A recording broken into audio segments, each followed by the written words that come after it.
بسم اللہ الرحمن الرحیم۔ ایک مرتبہ کا واقعہ ہے کہ نبی کریم صلی اللہ علیہ وآلہ وسلم طواف فرما رہے تھے۔ ایک اعرابی کو اپنے آگے طواف کرتے ہوئے پایا جس کی زبان پر یا کریم کی صدا تھی۔ حضور اکرم صلی اللہ علیہ وآلہ وسلم نے بھی پیچھے سے یا کریم پڑھنا شروع کر دیا۔ وہ اعرابی رکن یمانی کی طرف جاتا تو پڑھتا یا کریم، نبی کریم صلی اللہ علیہ وآلہ وسلم بھی پیچھے سے پڑھتے یا کریم۔ وہ اعرابی جس سمت بھی رخ کرتا اور پڑھتا یا کریم، نبی پاک صلی اللہ علیہ وسلم اس کی آواز سے آواز ملاتے ہوئے یا کریم پڑھتے۔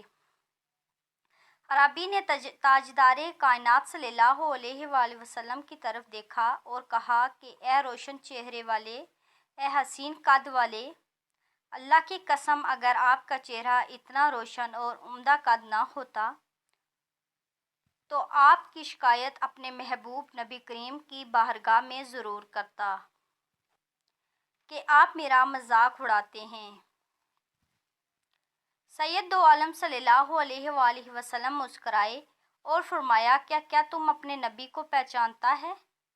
عرض کیا نہیں۔ آپ صلی اللہ علیہ وآلہ وسلم نے فرمایا کہ پھر تم ایمان کیسے لائے؟ عرض کیا بن دیکھے ان کی نبوت اور رسالت کو تسلیم کیا، مانا اور بغیر معلومات کے میں نے ان کی رسالت کی تصدیق کی۔ آپ نے فرمایا مبارک ہو، میں دنیا میں تیرا نبی ہوں اور آخرت میں تیری شفاعت کروں گا۔ وہ حضور صلی اللہ علیہ وآلہ وسلم کے قدموں میں گرا اور بوسے دینے لگا۔ آپ صلی اللہ علیہ وآلہ وسلم نے فرمایا میرے ساتھ وہ معاملہ نہ کرو جو اجمی لوگ اپنے بادشاہوں کے ساتھ کرتے ہیں۔